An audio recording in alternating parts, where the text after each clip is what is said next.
कहानी की शुरुआत में हम कैरिक को देखते हैं, जो एक जवान शेप शिफ्टर है। वो अपने परिवार के साथ पहाड़ों में रहता है। वो चाहे तो इंसानी रूप ले सकता है, लेकिन ज्यादातर समय वो एक कूगर के रूप में गुजारता है। कूगर अमेरिका में पाई जाने वाली एक बड़ी बिल्लियों की नस्ल है, जैसे हमारे यहाँ पे तेंदुआ और चीता। खैर, उसके परिवार वाले उसे मना करते हैं कि इंसानों से बात मत किया करो, लेकिन धीरे धीरे उसका मन इंसानों को समझने का हुआ, तो उसने अपने परिवार को छोड़ दिया और फिर बाद में एक इंसानी परिवार ने उसे गोद ले लिया। एक दिन सुबह जब वो अपने नए परिवार के साथ नाश्ता कर रहा था, उसने अखबार में एक खबर देखी। उस खबर में लिखा था कि पिछले कुछ दिनों से अलग अलग तरह के जानवर इंसानों पर हमले कर रहे हैं। ये हमले लगातार बढ़ रहे थे। उस दिन सुबह कैरिक ने अपने भाई बहन को बाय कहा और फिर अपनी माँ के साथ गाड़ी में बैठकर निकल गया। उसकी माँ मेलेडी उसे एक नया स्कूल दिखाने लाई थी। सफर के दौरान कैरिक ने देखा कि 2 कौवे उसके पीछे उड़ रहे हैं। उसे लग रहा था कि शायद ये भी शेप शिफ्टर हैं। शाम को सभी परिवार के लोग थक गए और रास्ते में एक होटल में रुक गए, लेकिन वो कौवे अभी भी उनके पीछे थे। रात में कैरिक ने बाहर से कोई आवाज सुनी। वो खिड़की तक गया और देखा कि भेड़ियों का एक झुंड गली की तरफ जा रहा था। अचानक सामने वाली बिल्डिंग की बिजली चली गई। अगली सुबह ये परिवार फिर से रोड पर निकल गया और कुछ घंटों बाद क्लियर वाटर हाई स्कूल पहुंचा। गाड़ी से उतरते ही कैरिक को उस पर शक हुआ। उसने देखा कि वही कौवे जो पीछे लगे थे अब स्कूल के स्टूडेंट बने खड़े हैं। तभी प्रिंसिपल लीजा वहाँ पर आई और कैरिक का स्वागत किया। उसने कैरिक की माँ से पूछा कि कैरिक आपको मिला कैसे। इस पर एना ने बताया कि उसके असली माँ बाप कभी नहीं मिले। कुछ साल पहले मुझे एक फोन आया कि एक लड़के को रेस्क्यू करना है। जब मैं वहाँ पर गई तो कैरिक बिल्कुल डरा सहमा बैठा था। एना ने उसे बड़े प्यार से समझाते हुए अपने पास बुलाया और कैरिक उसे इतना अच्छा लगा कि उसने अपने पति को मनाया कि इसे हम ही रख लेते हैं ना। कैरिक बाकी किसी पर भरोसा भी नहीं करता था। इसी वजह से एना और उसके पति ने आखिर में उसे गोद ले लिया। जैसे ही कैरिक ने 10th पास की तो मुझे इनविटेशन मिला आपके स्कूल से। उसने सोचा कि शहर से थोड़ा दूर शायद कैरिक खुश रहेगा, क्योंकि अपने पुराने शहर वाले स्कूल में वो ज्यादा खुश नहीं था। खैर, अब लीसा ने एना से कहा कि मुझे कैरिक से अकेले में बात करनी है। एना के जाते ही लीसा ने कहा कि मैं तुम्हारा राज जानती हूँ। उसने बताया कि इस स्कूल में सभी शेप शिफ्टर हैं, तुम भी वही हो, इसीलिए तुम्हें इनविटेशन आया है। मेरे या स्कूल के किसी भी आदमी के आगे अपना राज छुपाने की जरूरत नहीं है। अचानक स्कूल का अलार्म बज गया। प्रिंसिपल तुरंत निकल गई देखने के लिए कि क्या हुआ है। उसने देखा कि कैरिक की माँ और बहन कैंपस में यूं ही घूम रही थी, तो लीजा ने अपने असिस्टेंट से कहा कि उन्हें जल्दी यहाँ से ले जाओ, कहीं वो किसी को बदलते हुए ना देख लें। इतने सारे अलग अलग प्रजाति के जानवरों को एक जगह पर इकट्ठा देखकर कैरिक बहुत खुश हुआ। उसने पहली बार अपने जैसे और शेप शिफ्टर्स देखे थे। जब वो स्कूल के अंदर घूम रहा था, उसकी मुलाकात जेफरी नाम के एक लड़के की गैंग से हुई। उन दोनों के बीच शुरुआत से ही दुश्मनी सी छिड़ गई, लेकिन तभी उनका टीचर जेम्स वहाँ आ गया और उनके झगड़े को रोक दिया। थोड़ी देर बाद स्कूल के सभी बच्चों को इंट्रोड्यूस करवाया गया। एना अपने बेटे को वहीं छोड़कर वहाँ से वापस चली गई। जब वो और मेलेडी वापस गाड़ी की तरफ चले, तभी एक अमीर आदमी एंड्रयू मिलिंग कैंपस में आया। दरअसल एंड्रयू ही स्कूल की फंडिंग चलाता है। अपने परिवार को अलविदा कहने के बाद कैरिक की मुलाकात एंड्रयू से हुई। उसने बताया कि मैं जानवरों की तरह यूं इधर उधर फिरता थक चुका था। मुझे लगने लगा था कि जिंदगी में बहुत कुछ है जो सिर्फ कूगर बन के भटकने से नहीं मिलने वाला। जब वो अपने नए कमरे में आया, उसे स्कूल के रूल्स बताए गए। जैसे ही प्रिंसिपल बाहर गई, एक गिलहरी खिड़की पर आई। उसने खिड़की खोली तो वो छोटी सी गिलहरी अंदर आ गई और अपना परिचय दिया। उसने बताया कि मेरा नाम हॉली है और मुझे अभी के लिए तुम्हारा गाइड बनाया गया है। फिर वो उसे पहली शेप शिफ्टिंग क्लास में ले गई। क्लास शुरू होने से पहले उनके टीचर मिस्टर एलवुड ने सबको याद दिलाया कि अपनी शक्तियाँ सिर्फ क्लास में इस्तेमाल करनी है, बाहर इंसानों के सामने इस्तेमाल करने की इजाजत नहीं है। उनके आगे अपना शरीर बदलना बहुत खतरनाक हो सकता है, तुम्हें पकड़ लिया जाएगा, एक्सपेरिमेंट करेंगे तुम्हारे ऊपर। अब क्योंकि कैरिक स्कूल में नया था, उसे बुलाया गया कि सबके सामने अपना शरीर बदल के दिखाओ। लेकिन उसके कुछ करने से पहले ही ब्रैंडन नाम का एक लड़का बदलकर जंगली भैंसा बन गया। उसका अपनी शक्तियों पर थोड़ा कम कंट्रोल था, इसी वजह से वो ज्यादा देर तक इंसानी रूप में नहीं रह पाता था। जब कैरिक ने देखा कि ये लड़का कितनी आसानी से रूप बदलता है, तो उसका कॉन्फिडेंस थोड़ा गिर गया। उसने बहुत समय से अपना रूप नहीं बदला था, लेकिन तभी लीसा ने उसकी मदद की। उसने कैरिक को उसकी पुरानी जिंदगी याद दिलाई, जब वो अपने माँ बाप के साथ जंगल में घूमता था, भागता दौड़ता था। ये सब सुनकर कैरिक ने भी अपना असली रूप दिखाया। इसके बाद प्रिंसिपल ने सभी बच्चों से अपना रूप बदलने को कहा। तब कैरिक को समझ आया कि जेफरी और उसके दोस्त साथ में इसलिए रहते हैं क्योंकि वो भेड़ियों का एक झुंड है। उस वक्त लीसा ने कहा कि तुम धीरे धीरे अपने इंसान और जानवर वाले रूप को बैलेंस करना सीख जाओगे। कुछ घंटे बाद जब वो अपने कमरे में आराम कर रहा था, तब ब्रैंडन वहाँ आया। उसने बताया कि वो कैरिक का नया रूममेट है। तभी अचानक से हॉली भी वहाँ टपक पड़ी और कहने लगी कि अब कैफेटेरिया जाने का वक्त हो गया है। खाने के बाद कैरिक की मुलाकात डोरियन से हुई। डोरियन एक लड़का है जो बिल्ली बन सकता है। इस स्कूल में आने से पहले वो एक इंसानी परिवार के घर पर पालतू बन के रह रहा था, लेकिन फिर एक दिन उन्होंने मछली वाला कैन मुझे खुद खोलते हुए देख लिया, फिर निकाल दिया घर से। अब कैरिक का माउंटेन लायन वाला रूप सबके सामने आ गया था। अब वो बहुत खतरनाक जानवर था, तो सभी बच्चे उसकी इज्जत करने लगे, लेकिन साथ ही कि जो बच्चे कमजोर जानवर बनते थे वो उससे डरने लगे। इस वजह से कई बच्चे उससे दूर रहने लगे क्योंकि वो उनके लिए खतरा था। ब्यू नाम का एक लड़का जो कि एक छोटे से प्यारे खरगोश में बदलता है, हमेशा बहुत डरा डरा रहता। कैरिक ने देखा कि जेफरी अपने दोस्तों के साथ उसे परेशान कर रहा है। ये देखकर कैरिक वहाँ गया और ब्यू को उन भेड़ियों से बचाया। दोनों गुटों में लड़ाई होने ही वाली थी कि तभी उनका टीचर जेम्स वहाँ आ गया। उस रात जब कैरिक अपने परिवार का सपना देख रहा था तो ब्रैंडन ने अचानक उसे जगा दिया। नींद में ही ब्रैंडन का रूप बदल गया और उसने बिस्तर तोड़ दिया। उसने बताया कि हफ्ते में 1-2 बार होता है भाई, तो तेरी नींद तोड़ने के लिए एडवांस में सॉरी। ये सुनकर कैरिक सोचने लगा कि अगली कुछ रातें इतनी आरामदायक तो नहीं होने वाली। अगली सुबह कॉम्बैट क्लास में बर्था और ब्रैंडन को लड़ाई के लिए बुलाया गया, लेकिन ब्रैंडन अपना जंगली भैंसा लड़ने से पहले ही भाग गया। उसने कहा कि मैं लड़ाई वड़ाई में विश्वास नहीं करता, प्यार से नहीं रह सकते क्या हम। अब उसकी जगह पर कैरिक को बुलाया गया। जब टीचर ने देखा कि कैरिक को अपनी शक्तियों पर भरोसा नहीं है, तब आंद्रे वहाँ पर आया। उसने उसे एक छोटी सी पोटली दिखाई जिसके अंदर एक कूगर का पेशाब है और कहा कि इसे ध्यान से सूंघो। कैरिक ने ऐसा किया और तुरंत उसका रूप बदल गया। लड़ाई के मैदान में आकर छोटा होने के बावजूद उसने बर्था को अपनी ताकत दिखाई। इसके बाद लीरॉय और डोरियन को बुलाया गया, लेकिन जैसे ही डोरियन ने स्कंक को सूंघा वो तुरंत वहाँ से भाग गया और लड़ाई छोड़ दी। इस तरह लीरॉय आसानी से जीत गया।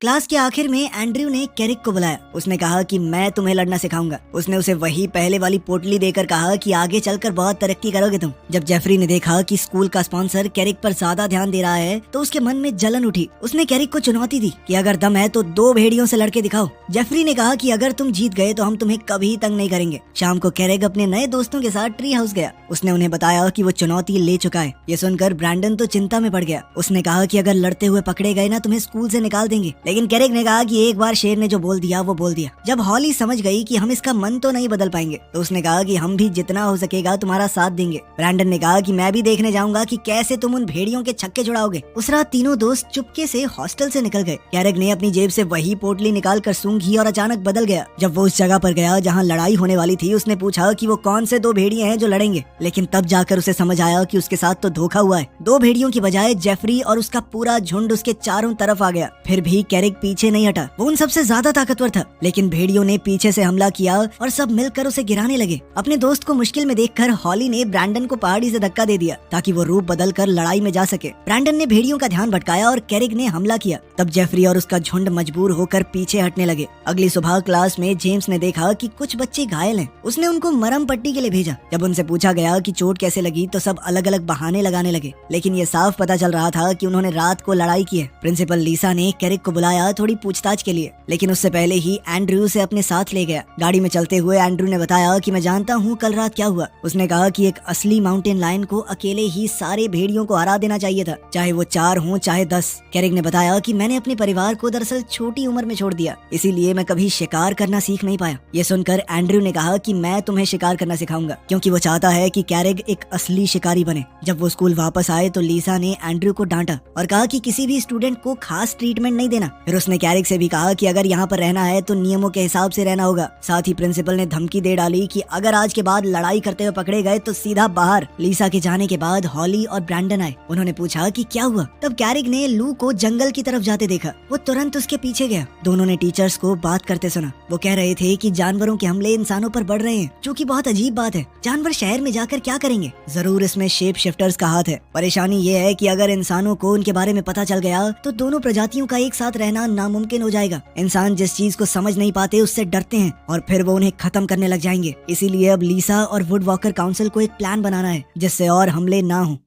वापस आते वक्त कैरिक ने लू को बताया कि जब मैं अपनी माँ के साथ यहाँ पर आ रहा था तो उसने 4 भेड़ियों को इंसानों पर हमला करते देखा था, और अब तो ये बात पक्की है कि वो जेफरी और उसके दोस्त ही थे। अगले दिन एंड्रयू कैरिक को जंगल ले गया उसकी पहली ट्रेनिंग के लिए। उसने कहा कि वो जितनी बार रूप बदलेगा उतनी ही आसानी से अपने दोनों रूपों को कंट्रोल कर सकता है, तब जाकर तुम अपनी पूरी ताकत को समझ पाओगे। शिकार शुरू होने से पहले कूगर ने अपना शिकार चुना और धीरे धीरे दूर गया ताकि एक जाल बिछा सके। उसने हिरन को पकड़ लिया, फिर दोनों ने मिलकर शिकार को खाया और कुछ घंटों बाद स्कूल लौट गए। बात करते वक्त एंड्रयू ने बताया कि मेरी एक बेटी थी, अगर आज वो जिंदा होती तो तुम्हारी उम्र की होती। उस दिन लंच टाइम पर लू ने देखा कि उसके दोस्त ने खाना नहीं खाया। उसने पूछा कि भूख नहीं है क्या तुम्हें? तब कैरिक ने बताया कि सुबह एंड्रयू के साथ मैं शिकार पर गया था और आज मैंने अपना पहला शिकार पकड़ा। ये सुनकर लू वहाँ से उठकर चली गई, क्योंकि उसे याद आया जिस दिन एक कूगर ने उसकी माँ पर हमला किया था। तब से वो कभी भी सही से चल नहीं पाई। अपने दोस्त से माफी मांगने के लिए कैरिक उसके पीछे जंगल में गया, लेकिन उस तक पहुँच नहीं पाया। शाम को अपने कमरे में सोने की कोशिश करते वक्त वक्त कैरिक ने जेफरी की चीख सुनी और खिड़की से देखा कि भेड़िए कुछ साजिश कर रहे हैं। ये जानने के लिए कि क्या गड़बड़ है, कैरिक उनके पीछे गया और जल्द ही वो लोग नजदीकी शहर तक पहुंचे। वहाँ भेड़िए ने एक सिक्योरिटी गार्ड को डराकर फैक्ट्री में घुसने की कोशिश की। तभी कैरिक ने उनको रंगे हाथों पकड़ लिया। जैसे ही भेड़ियों को पता चला कि कोई उनका पीछा कर रहा है, उन्होंने मिलकर कैरिक पर हमला करने का फैसला किया। लेकिन सही वक्त पर एंड्रयू वहाँ आ गया और लड़ाई शुरू होने से पहले ही रोक दी। उसने तुरंत सभी बच्चों को गाड़ी में बैठने को कहा। जब भेड़िए वापस स्कूल पहुँचे, कैरिक को एक प्राइवेट बातचीत के लिए बुलाया गया। तब कैरिक को सच पता चला। दरअसल इन सभी हमलों के पीछे एंड्रयू का हाथ है। ये जानकर कैरिक उदास हो गया। उसने कहा कि मुझे आपके ऊपर भरोसा नहीं करना चाहिए था। दरअसल कुछ साल पहले एंड्रयू ने अपनी पत्नी और बेटी को खो दिया था। जब वो जंगल में घूम रहे थे तो एक शिकारी ने उन्हें मार डाला। तभी से वो इंसानों से नफरत करने लगा, क्योंकि उसके हिसाब से इंसानों ने दुनिया पर कब्जा कर लिया है। वो जानवरों को दबा रहे हैं। न जाने कितने जानवर तो खत्म ही हो गए। पिछले 50 सालों में बहुत सारे शेप शिफ्टर्स ने इंसान बनकर इस तरह के नियम कानून लाने की कोशिश की कि जंगल और जानवर बच सकें, लेकिन फिर भी कुछ नहीं बदला, बल्कि चीजें और खराब होने लगी। इस वजह से एंड्रयू को चीजें अब अपने हाथ में लेनी पड़ी। उसी वक्त शीला खाना सर्व करने आई। कैरिक ने देखा कि शीला ने एक नकली पैर पहना है। एंड्रयू ने बताया कि शीला असल में एक नागिन है। जब वो अपने जानवर रूप में कहीं जा रही थी तो किसी ने उसके ऊपर गाड़ी चढ़ा दी। इंसानों को ऑफ रोडिंग करनी है। खाना खाते वक्त एंड्रयू ने कैरिक को अपने प्रोजेक्ट में शामिल होने को कहा, लेकिन कैरिक ने कहा कि मैं किसी को चोट नहीं पहुंचाना चाहता। इस पर एंड्रयू बोला कि मेरा मकसद इंसानों को दुख देना नहीं है, बल्कि उनकी मशीन्स को खराब करना है, ताकि वो नए नए प्रोजेक्ट चलाकर जानवरों को नुकसान न पहुंचाएं। जिसके बाद कैरिक ने कहा कि मैं इस बारे में सोचूंगा, बाकी चिंता मत करो, मैं आपके बारे में तो किसी को नहीं बताने वाला। अगले दिन सुबह कैरिक ने ब्रैंडन की प्रैक्टिस में मदद की। जंगल में दौड़ते वक्त रास्ते में सब तोड़ते हुए जंगली भैंसा कैरिक के माँ बाप की गाड़ी से टकरा गया, जो अपने बेटी से मिलने के लिए स्कूल आ रहे थे। मौका मिलने पर ब्रैंडन उसके परिवार से माफी मांगने लगा। सर, एक्सीडेंट के लिए सॉरी। लेकिन तभी बीच में कैरिक कूद पड़ा। उसने कहा कि ये सबका दुख अपना दुख समझता है, बहुत अच्छा इंसान है। आओ मैं आपको अपना कमरा दिखाता हूँ। जैसे ही वो कमरे में गए, एना ने देखा कि ये गिलहरी उसका सामान खंगाल रही है। तभी अचानक प्रिंसिपल वहाँ आ गई। उसने उन सब से कहा कि मिलने जुलने का टाइम हमारा फिक्स है, आप लोग ऐसे ही कभी भी नहीं आ सकते। जाने से पहले कैरिक की माँ ने कहा कि हम पूरे हफ्ते पास वाले शहर में ही रुकेंगे और अपने बेटे को भी साथ में ट्रिप पर चलने के लिए बुलाया। कैरिक ने इसके लिए तुरंत हाँ कह दी और अपने परिवार को अलविदा कहा, क्योंकि उन सबको जाकर अपनी गाड़ी ठीक करवानी है। परिवार के जाते ही कैरिक को एंड्रयू का फोन आया। उसने कैरिक से कहा कि इस हफ्ते हम कुछ करने वाले हैं, चलोगे? लेकिन कैरिक ने कहा कि इस वीकेंड पर मैं अपने माँ बाप के साथ जाऊंगा और मुझे वो इंसानों को नुकसान पहुँचाने वाला आइडिया कुछ पसंद नहीं आया। ये सुनकर एंड्रयू ने तुरंत फोन काट दिया। अब कैरिक अपना मन थोड़ा ठीक करने के लिए जंगल में चला गया। कुछ घंटे बाद वो कई मील चल चुका था। तभी अचानक विंग वहाँ आया और उसे बताया कि सब तुम्हारे गायब होने से परेशान हैं। तभी एक ड्रोन दिखाई दिया और विंग ने जल्दी से कैरिक से कहा कि जल्दी से भाग जा, क्योंकि एक शिकारी ने उनका पीछा करते हुए कुत्ते भेजे हैं। कुछ मिनटों बाद वो कूगर जाकर एक पेड़ के ऊपर चढ़ गया, लेकिन ड्रोन उसका पीछा करता रहा। अपने दोस्त की मदद करने के लिए विंग ने उस ड्रोन को तोड़ दिया और कैरिक भागता रहा। थोड़ी देर दौड़ने के बाद वो रुक कर आराम करने लगा। तब शैडो ने उसको कपड़े फेंके ताकि वो वापस इंसानी रूप ले सके। अपने दोस्तों की मदद से लड़का सुरक्षित वापस स्कूल लौट आया, लेकिन कैंपस में वापस घुसने से पहले ही वो थक कर बेहोश हो गया। किस्मत से एंड्रयू उसे मिल गया। वो उसे अपने घर ले गया ताकि वो आराम कर सके। जब वो उठा तो कैरिक ने उसे सब बताया कि जंगल में क्या हुआ। तब वो सोच में पड़ गया कि शायद उसके असली परिवार को भी ऐसे ही शिकारियों ने मार दिया होगा, बिल्कुल वैसे ही जैसे एंड्रयू की बेटी और पत्नी को मार दिया। ये सोचकर उसे इतना गुस्सा आया कि वो इंसानों के खिलाफ लड़ने को पूरी तरह तैयार हो गया। अपने मिशन पर निकलने से पहले कैरिक को पता चला कि एंड्रयू ने कुछ शेप शिफ्टर्स को भेजा है, जो उसके असली परिवार को ढूंढने की कोशिश कर रहे हैं। एंड्रयू ने वादा किया कि अगर वो जिंदा हुए तो जल्द ही मिल जाएंगे। थोड़ी देर बाद कैरिक को अपनी माँ का फोन आया। उसने कह दिया कि मुझे बहुत काम मिल गया स्कूल से, मैं घूमने नहीं चल पाऊंगा। अचानक ब्रैंडन और हॉली वहाँ आ गए। वो कहने लगी कि हमें अपने दोस्त की चिंता हो रही है, लेकिन कैरिक ने उन्हें वहाँ से चले जाने को कहा। थोड़ी देर गाड़ी चलाने के बाद वो लोग एक खास जगह पर पहुंचे। वहाँ एंड्रयू ने सबको टीम में बांटा और कैरिक को कहा कि जंगल के जानवरों को यहाँ से दूर भगाओ। इस बीच जेफरी और उसके भेड़िए मजदूरों को वहाँ से निकालने में लग गए ताकि कोई जख्मी ना हो। कुछ खरगोशों को भगाने के बाद कैरिक ने देखा कि उसके माँ बाप वहीं पर कैंप लगाने आए हैं। अब वो अपने माँ बाप को बचाने के तरीके सोचने लगा और अब डर से कांपते हुए कैरिक को अपने मेंटोर का फोन आया। एंड्रयू ने कहा कि मैंने तुम्हारे परिवार को उसी घाटी में टेंट लगाते हुए देखा है, लेकिन चिंता मत करो, उन्हें कोई खतरा नहीं है। वहाँ गुस्से से घूमते हुए भेड़ियों को देखकर कर्मचारी बहुत डर गए और वो वहाँ से बचकर भागने के लिए ट्रक में चढ़ गए। जैसे ही लोग निकल गए, डैन गाड़ी में चढ़ा और लकड़ी के टुकड़े गिराने लगा। कैरिक ने उससे कहा भी कि मिशन को रोक दो, मुझे डर लग रहा है, मेरा परिवार शायद खतरे में है। तभी ब्रैंडन और हॉली भी मदद के लिए आ गए। जब शैडो और विंग ऊपर से उड़ते हुए आए तो भेड़ियों ने डर के मारे सारा काम छोड़ दिया और दुम दबाकर वहाँ से भाग लिए, क्योंकि उन्हें डर था कि उनकी इस करतूत की खबर स्कूल तक न पहुँच जाए। उसी वक्त लू वहाँ पर आई और डेरिक को समझाने लगी कि काम बंद करवाने के और भी बहुत सारे तरीके हैं। अगर सब तोड़ दिया तो इंसान इंसान बदला लेंगे, लेकिन उसने बात नहीं सुनी। उसने लू को धक्का दिया और तभी कौवे उस पर टूट पड़े। गुस्से में डेरिक एक बड़ा भालू बन गया, लेकिन इस बार अपने दोस्तों को बचाने के लिए ब्रैंडन भी लड़ाई में कूद गया। हॉली की मदद से कैरिक ने डैन को गाड़ी से धक्का दिया और खुद कूगर बनकर उसका पीछा करने लगा, लेकिन तभी एंड्रयू आया और उस लकड़ी के फट्टे को निकाल दिया जिसने गाड़ी को नीचे गिरने से रोका हुआ था, जिससे गाड़ी खुद ब खुद चलने लगी। कैरिक की बगावत देखकर एंड्रयू उस पर चढ़ गया और दोनों में लड़ाई शुरू हो गई। लेकिन जैसे ही कैरिक ने देखा कि लकड़ी के बड़े टुकड़े घाटी की तरफ उसके परिवार की तरफ जा रहे हैं, उसने लड़ाई छोड़ दी और जान जोखिम में डालकर उन्हें बचाने भागा। ऊपर से गिरती हुई लकड़ी की आवाज सुनकर एना ने सबको छुपने के लिए कहा, लेकिन मेलेडी अपनी माँ की चीख नहीं सुन पाई क्योंकि उसने हेडफोन्स लगाए हुए थे। लकड़ी को अपनी तरफ आता देखकर मेलेडी चीखने लगी, लेकिन कैरिक ने एन वक्त पर कूदकर उसे बचा लिया।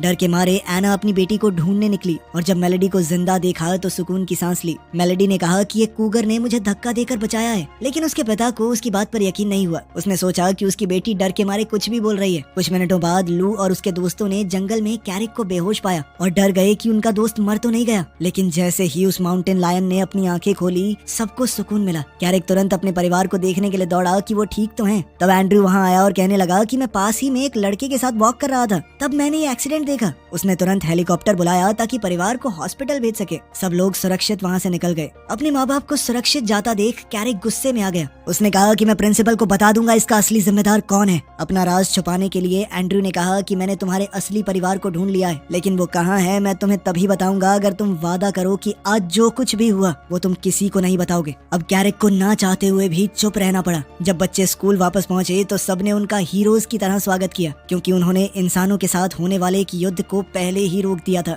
वीडियो पसंद आई तो लाइक कर देना, चैनल को सब्सक्राइब कर लेना। मिलते हैं अगली